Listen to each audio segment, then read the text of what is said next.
the stars is $100,000. That's Canadian, which is very similar to American rate. And then there's a phase 2, which with matching funds. So if you find money, we will match it, and we will match it up to $1 million. For the other 3 challenges, the seed grants are $250,000, and then the transition to scale are up to $2 million. In the back. My name is Natsuko. I'm in charge of mental health here. Then last year I tried to apply for the global mental health, Yes. but unfortunately Malaysia was not eligible for the global mental health at the time. We are, it is now. Oh no. It is now. It is now. Yes. Then one question is the grand challenges is very much the thinking much of innovation, right? Mm-hmm. Then so far there is many innovative countermeasures when it comes to implementation also, but not widely implemented yet, right? Like UNU-IIGH or something like that. Sure. So implementing this already innovative ideas into the ground is not innovative way for application for grand challenges. So, I think you raise a question that lots of people grapple with: is how innovative does it have to be? How many components in there need to be innovative? As you say, we don't. Where there's something that's a very strong recommended practice, and really the challenge or the barrier that exists at the moment is making sure that you can deliver that. We are having innovative ways to actually deliver something like the UNU-IIGH therapy or treatment is actually very welcome. That's exactly the kind of thing we're looking for in that program. And so there's loads of challenges as who do you actually get to do that? How do you supervise them? How much is it going to cost? Would the government actually want to take that up? If not, then who is paying for it?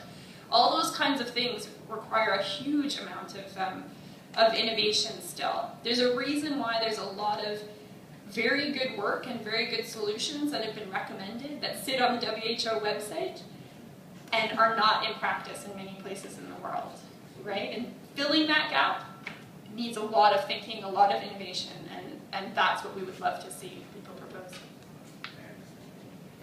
The other one is UNU-IIGH is located in Malaysia, but we the global institute, so we are not necessarily to focus on Malaysia, but also focusing on some Asian countries, Africa also. Perfect. In that case, this grand challenges is for the fund implementing in Malaysia. No, so this is where we get a bit technical, but bear with me. So your eligibility criteria, whether you can apply, is based on where we would send the funds. And likely if you are associated with the UNU and it would be administering your funds, we would say that is in Malaysia and that you're eligible, right? Where you're implementing also needs to be within kind of our eligible country list, but that doesn't have to be in Malaysia. If you're going to another lower middle income country, that is very welcome. We just wouldn't fund someone who is based in Malaysia to maybe do this in the US or Europe or Canada. That's the kind of thing we're looking away from it. But we recognize that the world is very global and really encourage people from all over to be working where it makes the most sense to be working to show some of these innovations. So we are very much interested in implementing the project in something Nepal. Perfect. We can also apply for. Yes, Nepal is also on our list. So essentially you'll see when in the request for proposals that we put out for each of those programs, there's a list of eligible countries. Those are the countries that administer the grant as well as where you implement. The eligible country is not the institute which is located in, but implementing Both. We look at both. Yeah, and there's some differences. Like I said, we will fund Canadian institutions, but they must be working in a developing country, right? And we will fund any institutions on our eligible list, which include most of the low and middle income countries in the world. But you can be implementing in any of the countries that are also on that list. Yeah. Thank you. Yes. What is the video that you require in the proposal? Sure. So the only program which we have that requires a video as part of your application is the STARS in Global Health program. So the $100,000 sort of idea grants that last from either 12 to 18 months, depending on your project. And so essentially, it's the same sort of thing that you would tell us in your application. So what is the problem that you're looking to solve, and how do you aim to do that? And sort of, it's a nice thing we've heard from our review committee that really helps sort of deliver sort of what is, you know, this team, this institution looking to tackle. And so it's a 2-minute video that you can be in it or not. We have a lot of folks who either do some sort of animation, or they just narrate, and they have like pictures or things like that, or, you know, it can be sort of you on the screen sort of demonstrating, you know, a prototype or sort of how you plan to deliver a service. So it's really up to you. There are some sort of guidelines, but it's your chance to be also creative in that respect, and how you think you might best sell your idea. It's just important to note that is not being judged on any sort of video making skill at all. In fact, if you go on our website, there's an example that where it's just me talking, and it's really not. We did it with a small little camcorder. You could do it with any cell phone. But the idea is what we really want to see is people who are selling their idea, right? And we have hundreds of them up on our website. So if you want to get an example of the huge range of videos that are there, and also the huge range of videos, like the quality, even though they were all successful, go check it out. Yeah. So it's not meant to be like a fear-inducing activity. Yeah, exactly. Actually, there is a board on the website, right? It's like. Oh, and you can like them. Exactly. Yeah. So you can search by country. You can vote for them. It's a way to really be engaging people around global health as well. Number of people is not related to the outcome. No. So the voting is just sort of, it was initially launched as a sort of public engagement kind of thing, but it doesn't go towards sort of, you know, your score in the review process, for instance. I applied for the global status last week.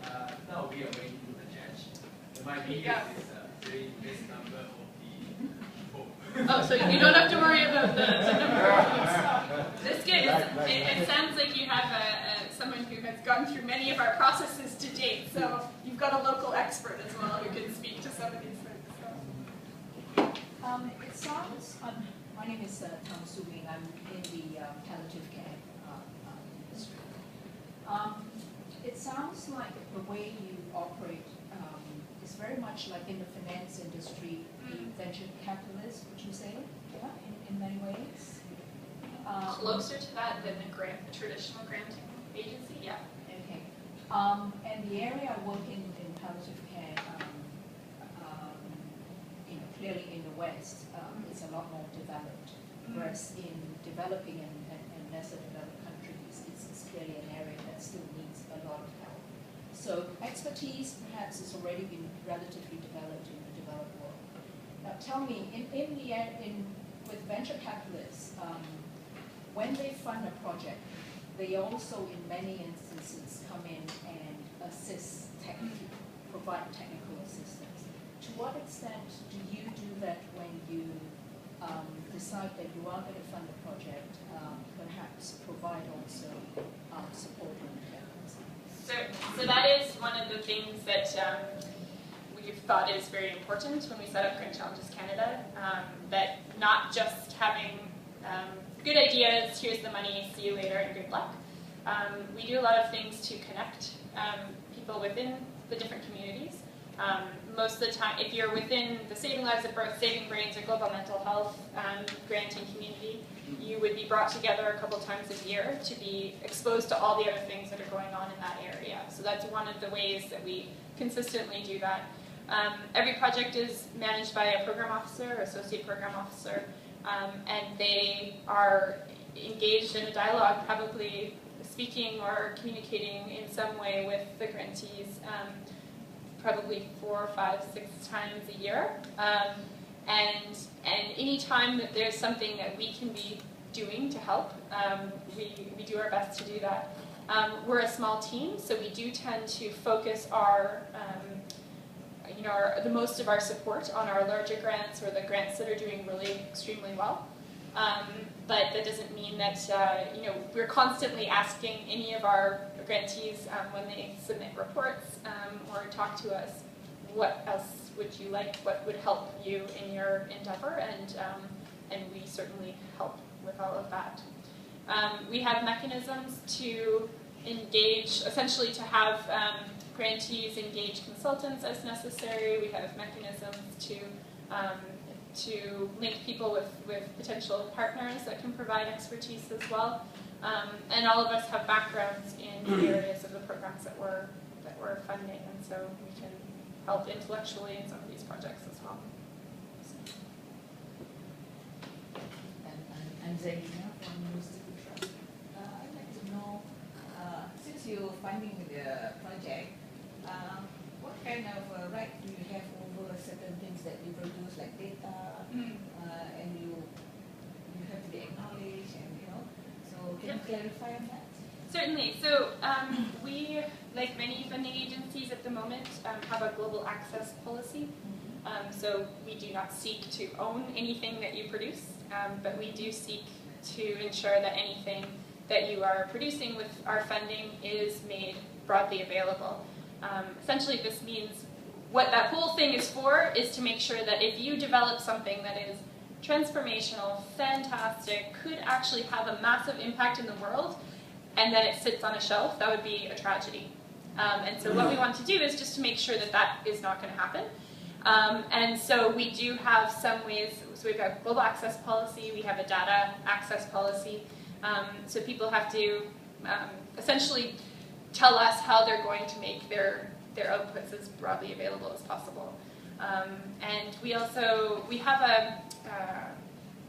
a few different mechanisms that we use for the larger grants where something is potentially going to have a lot of intellectual property being developed. We do sign a non-exclusive license agreement that is only enacted if there is not enough dissemination happening.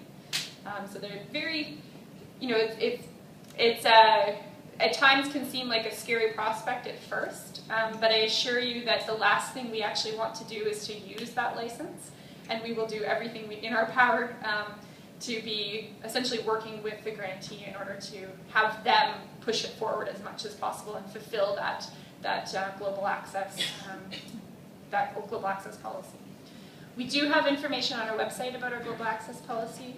If you ever have questions, specific questions about that, please just get in touch with that or concerns about that.